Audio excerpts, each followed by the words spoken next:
So Richard Owen was a troublesome man, but he was also a genius, a very intelligent, clever guy. A brilliant biologist, comparative anatomist, and paleontologist. If we haven't met before, my name is Gerald Davey, I am the Dino Man, and I head up the Dino Zone. So welcome to this video. We're going to talk about Sir Richard Owen, the man who invented the term dinosaur. And without further ado, let's dive into the story about Sir Richard Owen and how dinosaurs got their name. Sir Richard Owen was a troublesome man, but he was also a genius, a very intelligent, clever guy. A brilliant biologist, comparative anatomist, and paleontologist. And he used those talents that he had, his wit, his charm, his sharp mind, he used those talents throughout his entire life. He disagreed with Darwin and Darwin's theory of evolution, although he did kind of agree in principle with what Darwin was saying. He was influential, well-connected, well-educated, and clever. And he used those skills and those talents in all aspects of his life. One of which was to lead the campaign to raise the funds for the building of the Natural History Museum, which now stands in all its glory in South Kensington in London. So well done to Richard Owen for that. But we'll see that he wasn't such a nice man.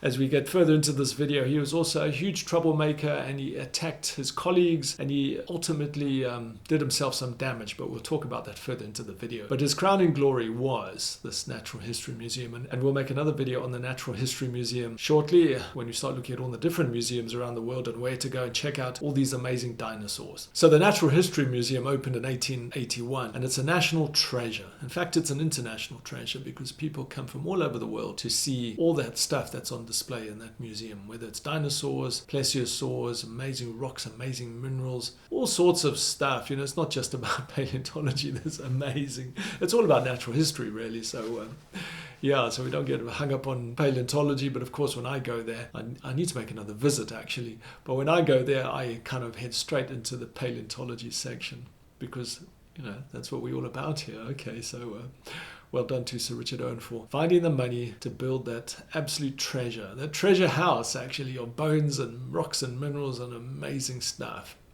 Alright, so this isn't about the Natural History Museum, this is about Sir Richard Owen, so best I stay focused here. So his contribution to science and natural history and paleontology was outstanding, absolutely outstanding. But his nasty temperament and probably his sharp tongue led him to fall out with a lot of his colleagues and compatriots. Some even hated him, and to this day there's still a whiff of controversy surrounding him. Although he's been long dead, there's still this thing, and you know, you read most accounts about him and they talk about this nasty that was part of his makeup. Part of the whiff of controversy was that he actually stole other people's work and he didn't give credit where it was due. So we'll talk more about that as we get into the video. He was born in Lancaster in Lancashire in 1804, and he went to Lancaster Royal Grammar School, and then he took up an apprenticeship with a local surgeon, which is obviously where he learned all his anatomy, and then he went on to study medicine at Edinburgh University. And for those who don't know, Edinburgh at the time was one of the leading, it might still be actually, one of the leading medical schools in the world. My dad was a Scot, so I always got a bit of a thing for the Scots. Rooting for Edinburgh. Hey, I love Edinburgh. You should go. If you haven't been, go and visit the place. It's really quite an amazing, amazing place. Okay, so Richard Owen, he wasn't Sir then, went off to study medicine at Edinburgh. He was only there for a short time though, and then he headed on down south to London, where he got a job at St. Bartholomew's Hospital. And there he worked under John Abernethy, one of the preeminent surgeons of the day at St. Bartholomew's. And once his studies were done, he then took up a post as assistant to William Clift, who was the conservator of the Museum of the Royal College of Surgeons. And he did so well at this. In fact, he loved it. that he gave up the idea of doing medicine, and he decided to devote his life to science, which is not a bad thing to devote your life to, I have to say. He eventually took over Cliff's position, and he held that post until 1856, following which he took up the position as the head of the Natural History Department of the British Museum. He then spent much of his time campaigning for his new museum, which we saw earlier, and he moved most of the collection to South Kensington. They made a knight of him in 1883. So he damaged his career by making war on his colleagues and stealing their work. And he actively campaigned to damage their reputations. So what a nasty man, as I'm sure you will agree. So he was described as malicious, dishonest, and hateful. And by one Oxford professor, this is a good one, as a damned liar. So one of the best examples of Richard Owen's bad behavior and attacks on his fellow scientists was Gideon Mantle. So Gideon Mantle and his wife, Mary, had found the second official dinosaur ever described, Iguanodon. And so Richard Owen never gave Mantle due credit for that discovery. And in fact, he claimed the discovery for himself and Georges Cuvier, a French anatomist and paleontologist. So he tried to grab the glory for the two of them and push Mantle out in the cold. So Gideon Mantle had an accident which damaged his spine, which kind of half crippled him. And while he was not available to defend himself, Richard Owen grabbed all the glory and took some of those finds of Mantle's and claimed them as his own discoveries. What a scallywag. Not very nice at all. So you can understand why he was getting a bad rap for being a liar and a thief and all those kind of things that we talked about a minute or two ago. So I can understand why his colleagues were not very happy about him. But there was worse to come. Richard Owen's conniving actually caught up with him, as we're going to see shortly. And so Richard Owen, and I'm going to read here now, went on to describe Mantle as a mediocre scientist who brought forth few notable contributions. What a damning thing to say against a fellow scientist. Owen was finally dismissed from the Royal Society's Zoological Council for plagiarism. So plagiarism is stealing other people's work, particularly in an academic field, without giving due credit. So don't copy your neighbor's work and not give them credit, Don't copy your fellow classmates' work or copy sections out of textbooks and things like that without giving due credit, because you'll get done for plagiarism. So Owen got done over by the Royal Zoological Society for doing just that, stealing other people's work. So his past was starting to catch up with him. He was also denied the presidency of the Geological Society, which was probably the only one in the world at the time, the preeminent one, and that was due to his antagonism towards Gideon Mantle. Mantle was dead by this stage, and then they started to dig up a whole lot more iguanodon skeletons in some coal mines in Belgium, confirming that the animals were bipedal, as Mantle had said, a point which Richard Owen had ignored. So Mantle was vindicated, but sadly he was dead by then. So Richard Owen, with the help of Waterhouse Hawkins, made these dinosaurs, which are still sitting there at Crystal Palace in London. So they didn't know that these dinosaurs, they had no idea really how dinosaurs walked or how they behaved or anything like that. So there was some real artistic license taken with Waterhouse Hawkins, and between him and Sir Richard Owen, they created these dinosaurs. You can still go and see them. They're completely and utterly anatomically incorrect, but they still sit there at Crystal Palace in London in the park.